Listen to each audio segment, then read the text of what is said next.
네, 안녕하십니까. 양문교회 박정희 목사입니다. 오늘 새벽 예배 말씀이 인터넷으로 나가지를 못해서 말씀을 요청하시는 분들이 계셔서 오늘 새벽 예배 말씀을 간략하게 말씀을 나누도록 하겠습니다. 오늘 말씀은 베드로전서 2장 1절에서 8절 말씀을 함께 나누었습니다. 20세기의 최고의 영성학자라고 한다면 리차드 포스터라는 사람이 있습니다. 우리 시대 최고의 비극은 피상성이 있다고 말했습니다.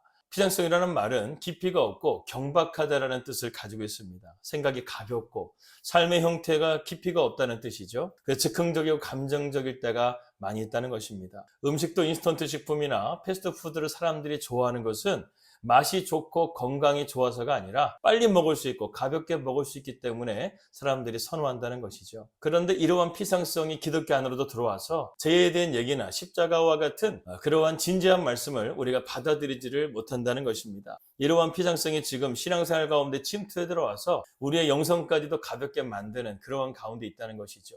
초대교회도 마찬가지였습니다. 이러한 믿음의 피상성 가운데 있을 때 베드로 사도가 이러한 피상성을 극복하기 위해서 우리가 어떻게 해야 되는지에 대한 영적인 원리를 가르쳐주고 있습니다. 오늘 본문의 배경을 보게 되면 1절 말씀에 그러므로 모든 악독과 모든 기만과 외식과 시기와 모든 비방하는 말을 버리라고 말씀하고 있습니다. 여기서 그러므로라는 것은 앞에 있는 것을 참고하면서 말씀을 읽으라는 것이죠. 앞에 있는 말씀이 무엇입니까? 바로 칭의를 말하는 것입니다. 우리가 예수님을 믿음을 통해서 새 생명을 얻게 되고 복음의 열매를 맺게 되고 참된 가치와 참된 영광이신 예수님을 내 마음 가운데 받아들임을 통해서 우리가 진정으로 나아가야 될 방향을 제시해주고 있다는 것이죠. 그러한 바탕 가운데서 오늘 2장 말씀은 우리에게 성화에 대한 말씀을 나눠주고 있다는 것입니다. 그래서 1절과 2절 말씀 보게 되면 그러므로 모든 악독과 모든 기만과 외식과 시기와 모든 비방하는 말을 버리고 갓난아기들 같이 순전하고 신령한 젖을 사모하라. 이는 그로 말미암아 너희로 구원에 이르도록 자라게 하려 함이라. 여기에서 구원은 예수를 믿고 구원받는다는 의미가 아닙니다. 우리가 성장하고 성숙해진 후에 예수님을 닮아가는 성화의 과정을 말하는 것이죠. 성화라는 것은 우리가 예수님의 영광된 모습을 닮아가는 것이라고 할 수가 있습니다. 그렇다면 우리가 더 깊은 영성으로 성숙한 믿음으로 나아가려고 한다면 무엇이 필요한 것인가? 오늘 베드로 사도는 우리에게 세 가지를 제시하고 있습니다. 첫 번째는 말씀을 사모하라는 것이죠. 오늘 2절 말씀 보게 되면 신령한 젖에 대한 말씀이 나와지고 있습니다. 이 신령한 젖은 하나님의 말씀을 의미한다는 것이죠. 즉 하나님의 말씀을 우리의 심령 속에 담아내는 것입니다. 말씀이 우리의 심령 속에 뿌리를 내리게 되게 되면 내 안에 이런 모든 악독과 내 안에 있는 독초들이 제거가 된다는 것이죠. 그래서 말씀에는 여러 가지 능력이 있습니다. 첫 번째는 무엇이 있냐면 말씀에는 열매가 있다는 것이죠. 사랑과 기쁨과 평화, 치유와 회복과 부흥, 확신과 열정과 비전, 헌신과 희생과 충성, 재림과 영생과 천국이라는 우리에게 주신 하나님의 약속의 열매들이 있다는 것이죠. 또한 말씀은 우리를 죄에서 지켜준다는 것입니다. 시편 119편 11절 말씀 보게 되면 다윗은 이렇게 고백합니다. 내가 주께 범죄치 아니하려 하여 주의 말씀을 내 마음에 두었나이다. 말씀이 내 안에 들어오게 되게 되면 그것이 치료제가 되어져서 나를 온전하게 치유할 뿐만 아니라 말씀 가운데서 우리를 지켜준다는 것이죠. 또한 말씀은 마귀 사탄을 이기는 영적인 무기가 되는 것입니다. 그래서 예수님께서 시험을 당하실 때 광야에서 말씀으로서 사탄의 유혹을 이기신 것을 우리는 볼 수 있다는 것이죠. 이와 같이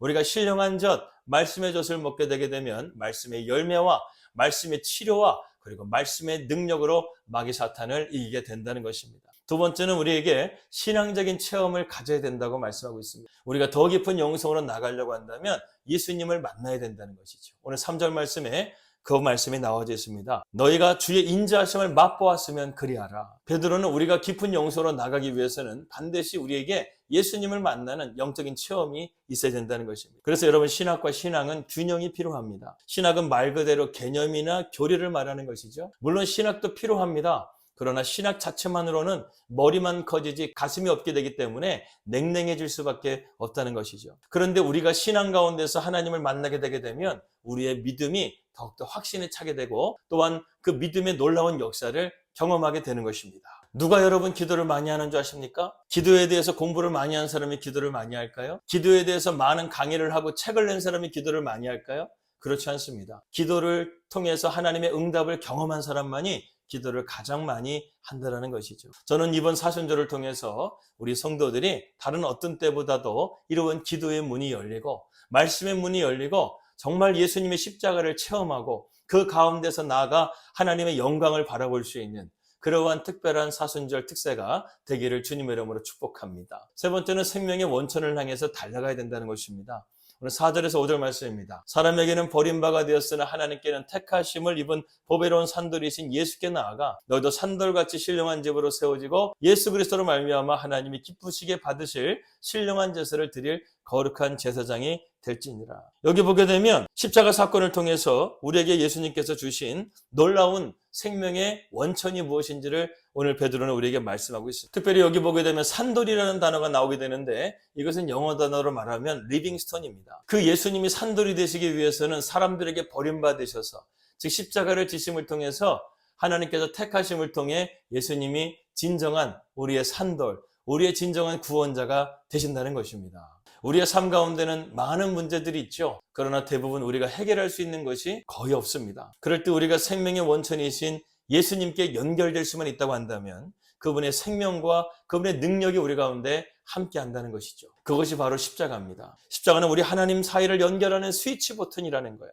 그것을 누리면 반석에서 물이 나오듯이 생명의 원천이 내 삶 가운데 흐르게 된다는 것입니다. 어떤 나무 벌목꾼이 재래식으로 톱으로 해가지고 나무를 이렇게 베는데 어느 날 지나가다가 신상품이라고 해서 그 전기톱이 나온 것을 보고 구경하러 갔습니다. 그랬더니 가게 상점 주인이 이 톱만 있으면, 이 전기톱만 있으면 하루에 나무 10개도 20개도 벨 수 있다는 얘기를 듣고 거금을 들여가지고 전기톱을 산 것이죠. 근데 다음날 갔더니 그 전기톱을 가져와서 씩씩거리면서 들어오는 것입니다. 왜 그러냐 그랬더니 이 전기톱을 가지고 나무 하나도 제대로 못 뺐다는 거예요. 그래서 그럴 리가 없다고 하면서 얘기를 들어보니까 이 벌목꾼이 스위치 버튼을 안 누르고 그냥 생으로서 전기톱으로 나무를 자르기 시작했던 거였어요. 그러니까 나무가 잘리나요? 그러면 상점 주인이 말합니다. 이 전기톱은 스위치를 켜야 그때부터 작동이 되는 것입니다. 여러분 마찬가지죠. 우리의 신앙생활 가운데 예수님이 있고 십자가가 있음에도 불구하고요. 하나님과 연결되지 않는다고 한다면 우리는 아무런 능력 없이 이 세상을 살아갈 수밖에 없다는 것입니다. 그러나 우리가 생명의 원천이신 주님을 예배를 통해서 기도를 통해서 말씀을 통해서 만날 수만 있다고 한다면 우리의 삶 가운데는 하나님의 놀라운 역사가 일어나게 되는 것입니다. 그래서 제가 예전에 읽었던 책 중에 레리 크랩의 영적 가면을 벗으라는 책에 나오는 예화에 보게 되면 거기에 상담을 받으러 왔던 어떤 청년에 대한 이야기가 있습니다. 그 청년은 유독 여자를 기피하고 또 얘기를 나눠보니까 여성에 대한 증오감이 분노가 있는 거예요. 이야기를 들어보니까 그 청년이 어렸을 때 아버지가 심장마비로 죽었다는 소식을 듣게 됩니다. 그런데 나중에 커가지고요, 자기 아버지가 심장마비로 죽은 것이 아니라 자기 어머니의 외도 때문에 심한 우울증을 앓다가 그만 자살을 한 것이었습니다. 그것도 모르고 아버지가 죽은 이후에 어머니는 그 외도였던 남자와 같이 살게 되고 그 사람을 여태까지 아버지라 부르고 어머니라 불렀던 것이 너무나 화가 나고 그리고 배신감을 느껴서 여성에 대한 그런 분노와 증오가 있었다는 것이죠. 그 얘기를 듣자 레리 크랩 목사님이 그 형제에게 이렇게 말합니다. 형제님, 나나 당신이나 이 문제를 해결할 수가 없습니다. 이 문제를 유일하게 해결할 수 있는 분은 오직 예수님밖에 없습니다. 성경에 이렇게 말씀했습니다. 누구든지 목마르거든 내게로 와서 마셔라. 생수의 강이 흘러나리라. 이 예수님께서 우리에게 주시는 생수의 강은 바로 성령님이십니다. 성령의 생수가 형제님의 마음의 중심에 오르면 이런 회복과 치유가 일어날 수 있습니다. 우리 함께 기도합시다 하면서 그 목사님이 그 형제의 머리에 손을 얹고 안수기도를 해줬는데 그 임재 가운데 하나님의 임재와 성령의 임하심을 통해서 그 형제가 치유되었던 이야기를 나눠주고 있습니다. 여러분 살면서 우리의 삶 가운데는 늘 문제 앞에 서게 될 때가 있죠. 대부분 해결하기가 너무나 버거운 것들이 많습니다. 그러나 답은 하나입니다. 산돌이신 예수님께 그 문제를 가져가는 거예요. 그러면 주님께서 메마른 우리의 심령 가운데 생수를 부어주시고 성령을 부어주셔서 우리 안에 그런 치유와 회복이 일어나게 될 줄을 믿습니다. 어떠한 난관도 어떤 장애물도 돌파하게 될 줄을 믿습니다. 그분이 우리 산돌이신 예수님이십니다. 그 산돌이신 예수님을 붙잡고 오늘도 승리하시는 우리 사랑하는 모든 성도님들 되시기를 주님의 이름으로 기도합니다. 하나님 아버지, 오늘 말씀을 통해서 산돌이신 예수님을 믿음으로 바라보게 하여 주시옵소서. 우리 인생 가운데 있는 모든 난관들과 문제들을 우리 힘으로 다 풀어갈 수가 없습니다. 주님이 도와주셔야 됩니다. 주님이 함께 해주셔서 우리가 신령한 말씀을 듣고 주님과 날마다 동행하며 생명의 원천이신 주님의 능력을 덧입고 살아갈 수 있도록 인도하여 주시옵소서. 예수님의 이름으로 기도합니다. 아멘.